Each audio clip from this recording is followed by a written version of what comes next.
দর্শক এই মুহূর্তে কিন্তু সেনাবাহিনী অ্যাকশনে যাচ্ছে ছাত্র জনতার উপরে, সেটা আপনাদেরকে দেখানোর চেষ্টা করছি। ইটপাটকেল ছোড়া পরে এই মুহূর্তে কিন্তু সেনাবাহিনী কড়া অ্যাকশনে যাচ্ছে, সেটা আপনারা দেখতে পাচ্ছেন। সজীব ওয়াজেদ জয় তার মার মৃত্যুদণ্ডের রায় হতে যাচ্ছে সেটা জানিয়ে আন্তর্জাতিক সংবাদ সংস্থাকে সরাসরি বলেছেন যে নিশ্চিতভাবে বাংলাদেশে সহিংসতা বাড়বে, কনফ্রন্টেশন অনিবার্য, মানে সংঘাত অনিবার্য হয়ে উঠবে। কিন্তু এটা করে কি তাদের শেষ রক্ষা হবে? ডক্টর ইউনূসের কি কাউন্টডাউন শুরু হয়ে গেছে? বাংলাদেশে এখন জরুরি অবস্থা জারি করা ছাড়া আর কোনো উপায় নেই, কারণ আগামী দিনে যা কিছু ঘটবে সেটাও কিন্তু এই ডক্টর ইউনূস সরকার কন্ট্রোল করতে পারবে না। অলরেডি সজীব ওয়াজেদ জয় গতকালকেই ক্লিয়ারলি বলে দিয়েছেন। আর এই অবস্থায় যদি রাষ্ট্রপতি শাহাবুদ্দিন চুপ্পু জরুরি অবস্থা জারি না করে এবং সেনাবাহিনী যদি সামরিক শাসন জারি না করে, তাহলে আড়ালে ঘটে যাচ্ছে অনেক বিষয়, অনেক ঘটনা। আপনারা কি সেটা জানেন? এই রায় দেখার পর আর ইউনূসের আড়ালের সেই কর্মযোগ্য দেখে একটা চট্টগ্রাম বন্দর অলরেডি বিদেশিদের হাতে দেয়া হয়ে গেছে। আজকে সেই চুক্তি স্বাক্ষরিত। আসসালামু আলাইকুম প্রিয় দর্শক এইমাত্র পাওয়া গরম খবর। দর্শক শ্রোতা, এবার কঠিনভাবে অ্যাকশন নিতে যাচ্ছে আওয়ামী লীগ। তারা এবার রাজপথে নেমে এসে ইউনূস সরকারের বিপক্ষে নেমেছে।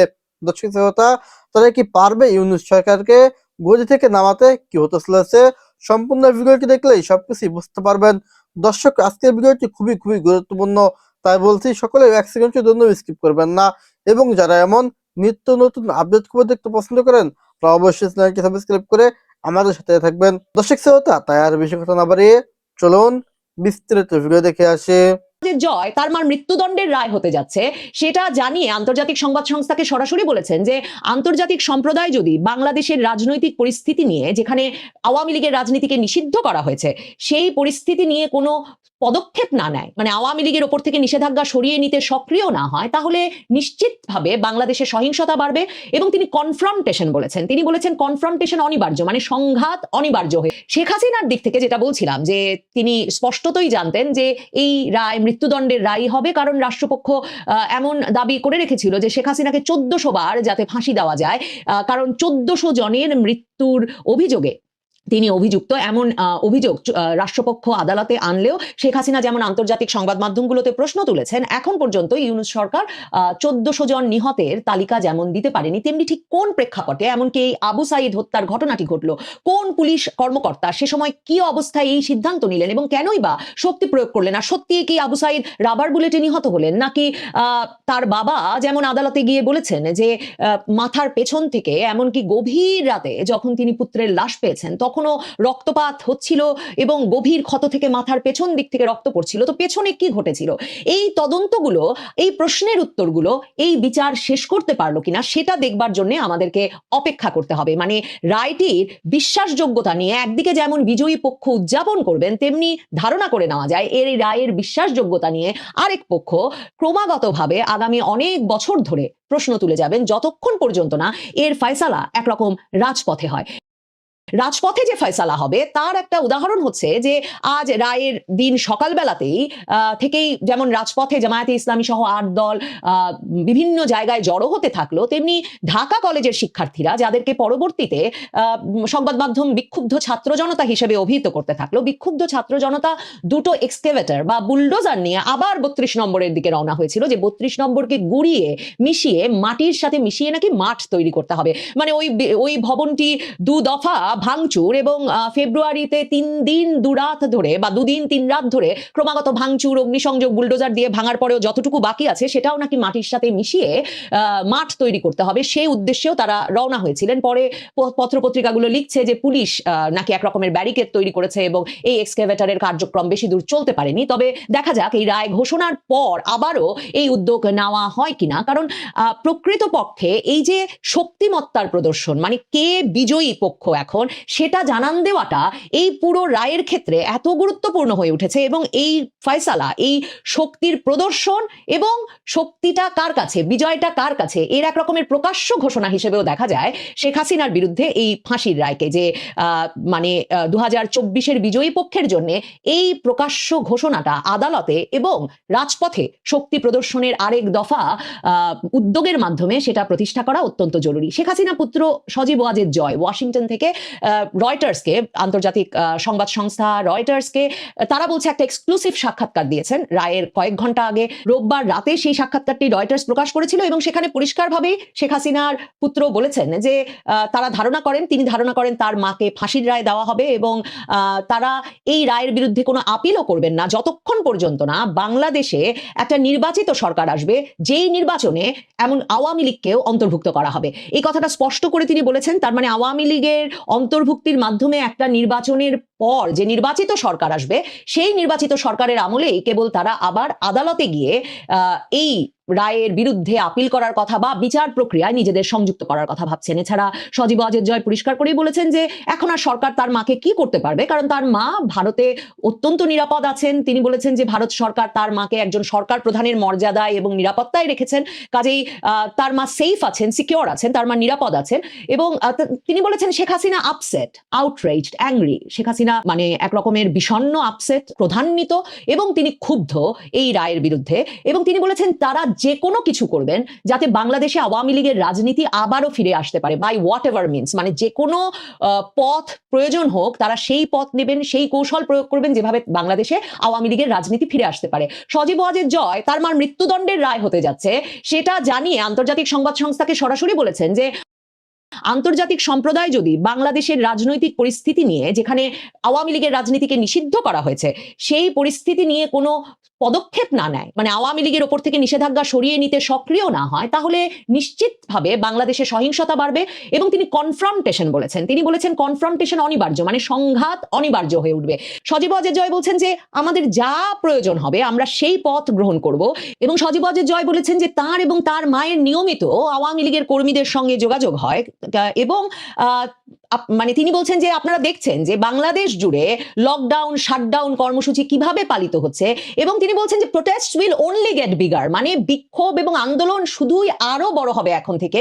এবং সারা বাংলাদেশে যেভাবে বিক্ষোভ ছড়িয়ে পড়েছে সে কথা উল্লেখ করে তিনি বলেন যে কোনোভাবেই আওয়ামী লীগ ছাড়া নির্বাচন হতে আমরা দেব না, উই উইল নট অ্যালাউ, আমরা কিছুতেই আওয়ামী লীগ ছাড়া নির্বাচন হতে দেব না।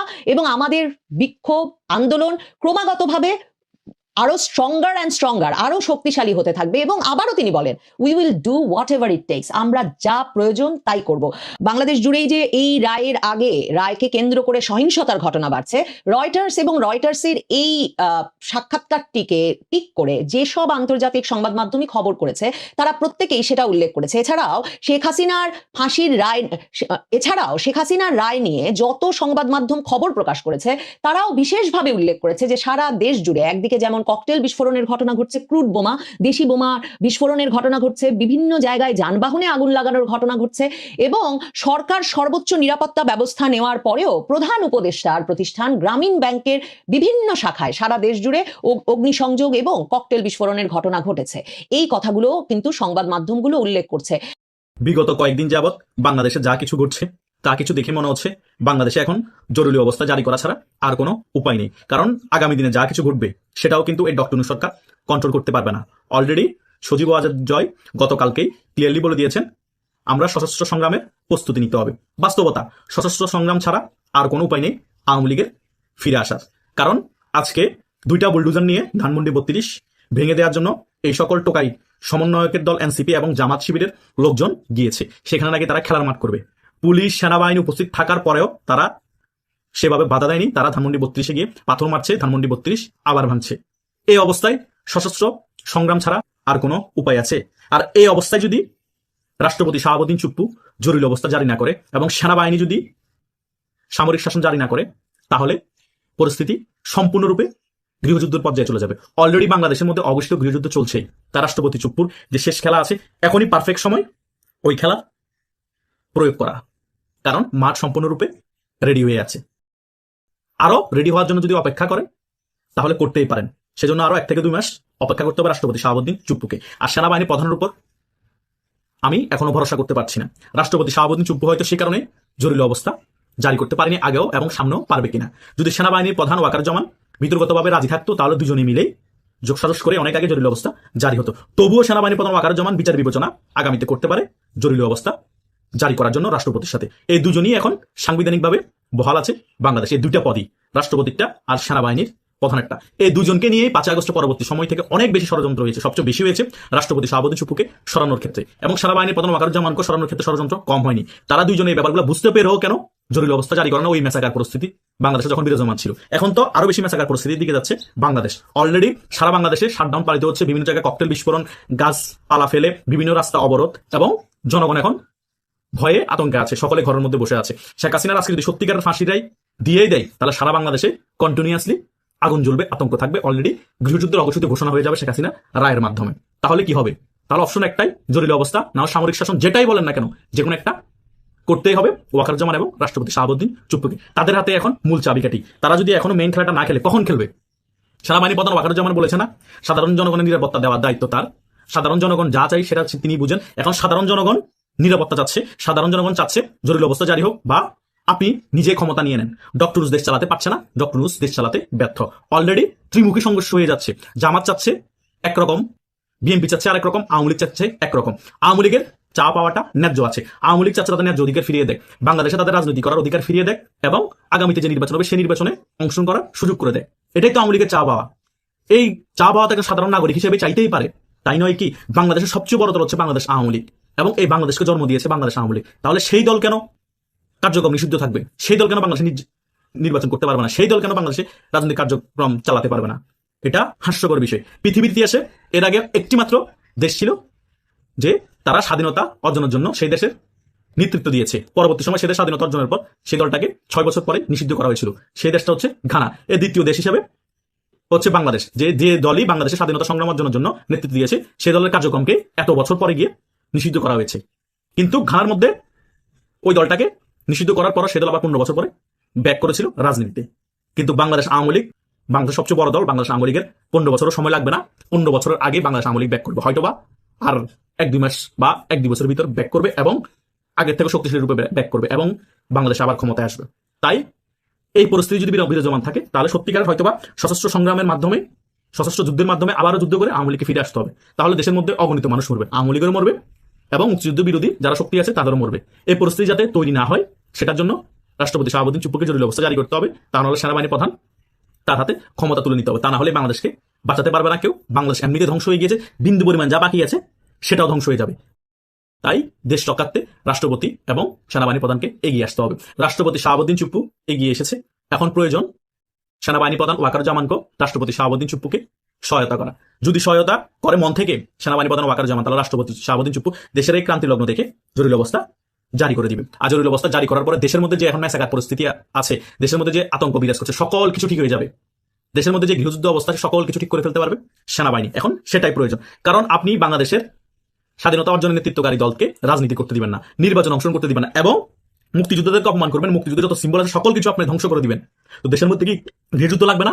দেশের মধ্যে কি ওই সকল জনগণ যারা মুক্তিযুদ্ধকে ভালোবাসে, যারা আওয়ামী লীগকে ভালোবাসে, তারা সশস্ত্র সংগ্রাম করবে না? অবশ্যই করবে।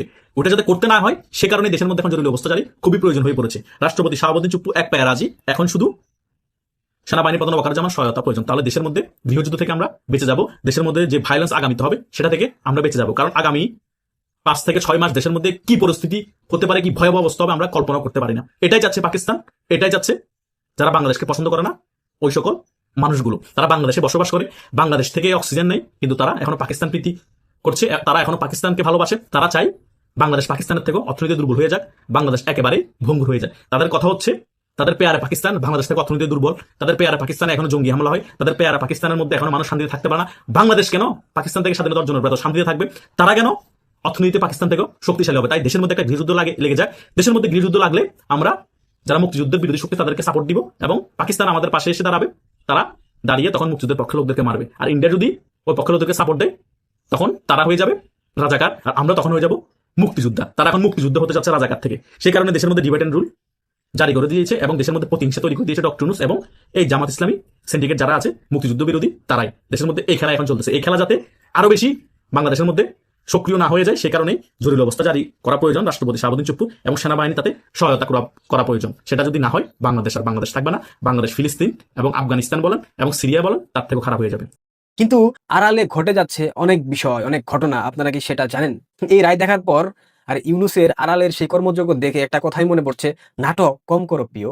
চট্টগ্রাম বন্দর অলরেডি বিদেশিদের হাতে দেয়া হয়ে গেছে, আজকে সেই চুক্তি স্বাক্ষরিত হয়েছে। চট্টগ্রাম বন্দর কর্তৃপক্ষের সাথে এপিএম টার্মিনালসের ঐতিহাসিক পিপিপি চুক্তি কাকে লিখে দেওয়া হয়েছে, কাদেরকে লিখে দেওয়া হয়েছে, কোন প্রতিষ্ঠানকে লিখে দেওয়া হয়েছে, সেই প্রতিষ্ঠান কোন দেশের নিয়ন্ত্রণে চলে, ওইটা নিয়ে অন্য একটা ভিডিওতে বলবো। শেখ হাসিনা এবং আসাদুজ্জামান খান কামালের বিরুদ্ধে মৃত্যুদণ্ড এবং পুলিশের আইজিপি মামুনের 5 বছরের কারাদণ্ড হয়েছে। এই রায়ের পর এই অবৈধ ইউনূস সরকারের সকল কলা কৌশলীরা তারা ভেবেছিল আওয়ামী লীগের কোটি কোটি সমর্থক রাস্তায় নেমে আসবে, প্রতিরোধ করবে, আগুন সন্ত্রাস করবে, লড়াই সংগ্রাম করবে এবং দেশে একটা গৃহযুদ্ধ পরিস্থিতির সৃষ্টি হবে। এরপর নির্বাচনকে গুল্লি মার, আওয়ামী লীগকে দমন কর, নিপীড়ন চালা, নির্যাতন চালা, বিএনপিকে একটা মূলার জুস ধরিয়ে দে। এরপর দীর্ঘ মেয়াদে কিভাবে ক্ষমতায় বসে থাকা যায়, ক্ষমতার মসনদে বসে বসে শান্তির কাকু, শান্তির মহাজন ঠিকঠাক মতো দেশ চালাক। ইউনূসের কিন্তু 5 বছরের সশ্রম কারাদণ্ড হয়েছিল। ক্ষমতা পাওয়ার ঠিক 16 দিনের মাথায় সব ধরনের মামলা আকাশে উড়ে গেছে। এরপর তারেক রহমান এবং বেগম খালেদা জিয়া তাদের বিরুদ্ধে মামলা ছিল। 5 আগস্ট সরকার পরিবর্তনের পর সব মামলা, সব রায় উড়ে গেছে জাস্ট। ইতিহাস থেকে কেউ কখনো শিক্ষা নেয় না। শেখ হাসিনার মতো প্রভাবশালী নেত্রীর পতনের পর বিরোধী পক্ষের সকল মামলা যদি উড়ে যায়, তবে ইউনূসের পতনের পর এই রায়, তথাকথিত এই রায়, এই রাজাকারের বাচ্চাদের রায়, এটা কি টিকে থাকবে আপনাদের মনে হয়? অনেকেই ভাবছে এই রায়ের মধ্য দিয়ে, অনেকে উচ্ছ্বাস প্রকাশ করছে। আরেকটা অংশ ধানমন্ডি 32 ভেঙে ফেলার জন্য আবার বুলডোজার নিয়ে গেছে, সেখানে সেনাবাহিনী আবার একটা নাটক দেখাচ্ছে, লাঠি চার্জ করেছে, বুলডোজার ভেঙে দিয়েছে যাতে ভাঙচুর করতে না পারে, পুলিশের সাথে একটা গ্যাঞ্জাম হয়েছে, একটা মেসাকার অবস্থা। অর্থাৎ বাংলাদেশে আজকের দিনে একটা মেসাকার পরিস্থিতি সৃষ্টি করা ছিল তাদের লক্ষ্য।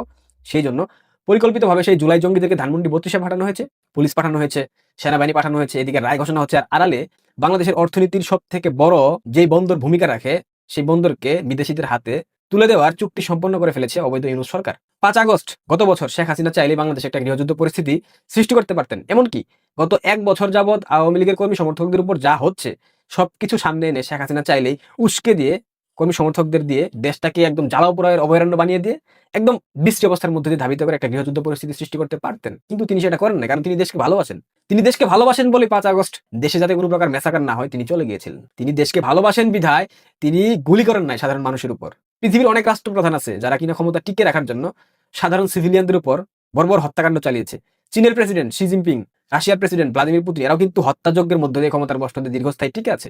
সরকারের বিরুদ্ধে বিক্ষোভ করে, রাষ্ট্রীয় সম্পদ নষ্ট করে ওই রাষ্ট্রপ্রধান স্বাভাবিকভাবেই দেশের রাষ্ট্রীয় সম্পদ সুরক্ষা করার জন্য হলেও তাদের বিরুদ্ধে সহিংস হতে বাধ্য হয়। শেখ হাসিনা তেমনটাই হয়েছিলেন। শেখ হাসিনার বিরুদ্ধে 5টা অভিযোগ এনে তাকে মৃত্যুদণ্ড দেওয়া হয়েছে। এই 5টা অভিযোগের মধ্যে আমি যতটুকু দেখলাম এবং বিভিন্ন আইনজীবীর সাথে কথা বলে যতটুকু বুঝলাম, প্রসিকিউশন একটা অভিযোগও ঠিকঠাক মতো প্রমাণ করতে পারেনি। এই ক্যাঙ্গারু কোর্টের ক্যাঙ্গারু রায়, এই রায় নিয়ে অনেকেই নামাজ পড়ছে টিএসসিতে, অনেকেই উচ্ছ্বাস প্রকাশ করছে, অনেকেই মিষ্টি বিতরণ করছে।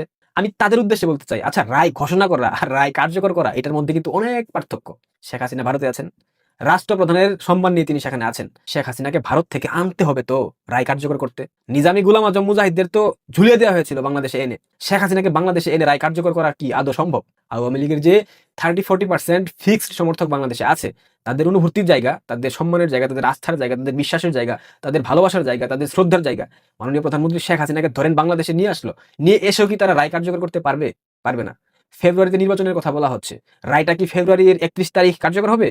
এই তথাকথিত জামাতি, জিহাদি, মৌলবাদী জঙ্গিদেরকে বলতে চাই, উচ্ছ্বাস করা ভালো না, হাসির পর কিন্তু কান্না আসে, এটা মাথায় রাখা উচিত। মেঘে মেঘে অনেক বেলা কেটে গেছে এবং সেই মেঘ বৃষ্টি হয়ে ঝরবে খুব শীঘ্রই। সেই বৃষ্টিতে তোমাদের ছাল বাকল একটাও থাকবে না। ফ্যাক্ট চেকার কদরুদ্দিন না বদরুদ্দিন শিশির গতকাল আমার ফেসবুকের একটা স্ট্যাটাস শেয়ার করেছে। আমি বলেছিলাম শেখ হাসিনার বিরুদ্ধে এই প্রহসনের রায় ঘোষণা হবে, এই উচ্ছ্বাস প্রকাশ করবে তৌহিদি জনতা, মৌলবাদী শক্তি, এবং দেখবেন ভারত যে কোনো সময় অপারেশন সিন্দুর 2 বাংলাদেশে চালিয়ে দিয়েছে। কারণ অলরেডি ভারতের কাছে সর্বোচ্চ প্রমাণ চলে গেছে এই জঙ্গি সম্পৃক্ততা, অর্থাৎ দিল্লি ব্লাস্টে বাংলাদেশি জঙ্গিদের একটা বিশাল যোগ সাজশ ছিল। এবং এটা প্রমাণ হইলে বাংলাদেশে হামলা করার জন্য আর কোনো উপলক্ষ আছে বলে লাগবে বলে আমি মনে করি না। এটা আমি লিখেছিলাম, এই স্ট্যাটাস শেয়ার করে কদরুদ্দিন শিশির আমাকে ব্যঙ্গ করেছে।